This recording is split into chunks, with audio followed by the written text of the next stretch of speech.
Hi guys, welcome to Ben's Beefs. Trying something a little different, get my sound a little better. Some have complained they couldn't hear very well. Anyways, so what we're looking at is the journalism that has kind of disappeared, and it makes you wonder. One example, the Hamilton Spectator, my local newspaper here, on Friday, April 30th. Their front page article: richest neighborhoods ahead in vaccine rollout. 2 of the 3 areas that have the highest median household incomes and the lowest COVID-19 infection rates in Hamilton are also the most vaccinated. Well, when you look at those neighborhoods are, if you're not from Hamilton area or know the area, these 2 areas they're talking about are Dundas and Ancaster. There are more affluent neighborhoods, definitely, more single-family homes, and guess what? Larger percentage of elderly population. These people have owned their homes forever. They're in their 70s and 80s, a lot of them, and guess who gets the first vaccine? It's those people. So, why is this front page news? Did they not, I guess, did the journalist, I'm assuming this guy's a journalist, Sebastian Braun, the Hamilton Spectator. I'm assuming he's a journalist. So why is that front page news? It's front page news because you didn't do your homework. You didn't look and say, well, okay, these neighborhoods have older people, single family homes compared to the downtown core area where you have high-rise buildings, you have congregated living areas, even, with whatever. You have people living in tighter quarters. You just have to look at the recent outbreak in the high-rises here in Hamilton. One has 109 cases, and they've been hiding it from the people for over a month. Why are they hiding it, that there was an outbreak in there from the people? Anyways, so you have people who can't afford homes renting in the downtown area. So obviously, they're not as affluent because they got to rent. They don't have the money. Not their fault.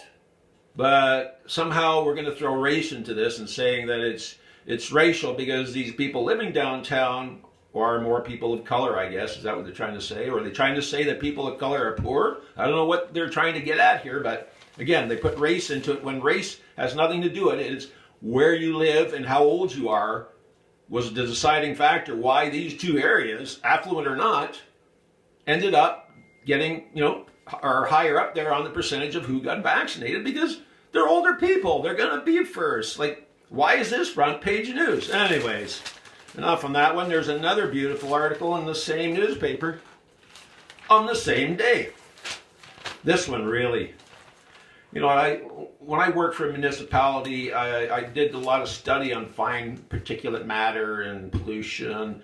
A lot to do with our street sweeper, comparing them to other sweepers and stuff, and got to know a lot about PM 2.5, PM 10, and small particulate matter, brake dust, rubber tire dust. Something people don't even know: sand that is put on the road and crushed by vehicles. Sand is silica, and when silica dust, you breathe that stuff in. That's not good for you either. So, anyways, I think the journalists should have done a little better idea. So. This other article, it's beautiful. Again, they're injecting race into something that has nothing to do with race. It has all to do with where you live. And where you live depends on how much money and that. So that's what it should have meant. But they throw something in there that doesn't need to be there. So, people of color more exposed to air pollution in the U.S., the study says. And this is by Drew Costley of the Associated Press. Now, if you see any article, sorry, I'm just go off here. Associated Press has been the boogeyman. The fear mongers. They're like CNN. They just, throw as much fear out there as they can. It sells. And we all know what happened to CNN. They got caught with their fear bull crap. So anyways, across America, people of color are exposed to more air pollution than white people from industry, vehicles, construction, and many other sources, a new study has found. Using government air pollution and census data, so this is all facts apparently, researchers found that disproportionate numbers of non-white people were exposed to potentially hazardous fine particle pollution from nearly all major U.S. emission sources, regardless, this is where it goes off the rails, regardless of where you live or how much money you make. If you're a person of color, pollution's coming for you. The study published Wednesday in the journal Science Advances also found that black people were the only group disproportionately exposed to each of the pollution sources examined. Researchers found that on average, black, Hispanic, and Asian people were exposed to higher than average levels of fine particulate pollution, while white people were subjected to lower than average levels. And then this guy, who is a professor of environmental justice at the University of Michigan, he goes on to say, it doesn't matter how poor, it doesn't matter how wealthy, the racial disparities exist for all African Americans and other people of color. Now, the guy's a professor at Michigan University. He's researched racial disparities in the distribution of hazardous waste, dumps, industrial facilities, and air pollution at schools, and why and how these disparities exist. When you look at the impact of air pollution in the U.S. from all the sources that contribute to fine particulate matter in the atmosphere, there is an overall systemic bias against people of color. Right, this guy is a biosystems engineer professor at University of Michigan. So all these professors are coming out saying this kind of stuff, and wow, like, you guys are professors, you're teaching people? That's scary. Fine particulate matter comes from a variety of sources, including coal-fired power plants, diesel trucks, and, well, it's just farms. While other studies have shown that non-white people are exposed to more air pollution compared to white people, and that black people and Hispanic people breathe far more air pollution than they make, this new study breaks it down by source of pollution. So I got a problem with this. So no matter how rich you are, no matter where you live, you're exposed to pollution if you're a person of color. Well, from my study with our street sweepers and looking at industrial areas and where we need to concentrate, you find a lot more particulate matter in the industrial areas, just from factories or whatever, industrial traffic.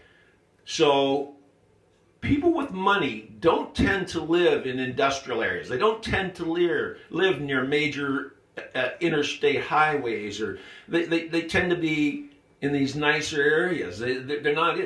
The people who live in these industrialized areas are poorer people. Not just people of color, poor people. Are we saying the only people that are poor are people of color? Because I'm pretty sure that's not the case. So why is race? So somebody living up in the hills of Beverly Hills in a 98% white population, but they're black, they're suffering from air pollution, but all their neighbors aren't. Living in the same area. Again, right? They said it, not me. They said, regardless of where you live. Like, regardless of how rich, I don't know, because if you're rich, you're not living next to a dump, you're not living next to a smelter or a steel plant or anything like that. Pretty sure if you're rich, you can afford to live away from that. So, doesn't matter how rich, doesn't matter where you live. These are professors. Wow. That's all I can say is wow.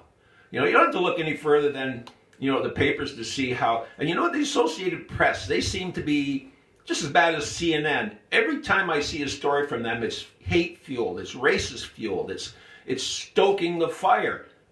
We're all good people, Canadians, Americans, whatever. Most people are good people and they get along with everybody, and it's not this bull crap that the media keeps feeding us that we're racist. The whole thing about, you all remember the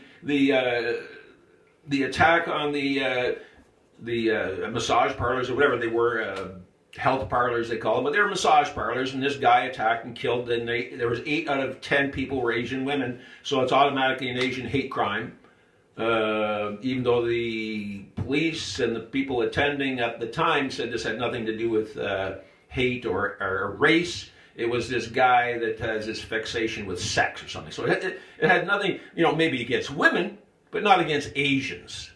So they turn that. I'm getting sick of that. And hopefully,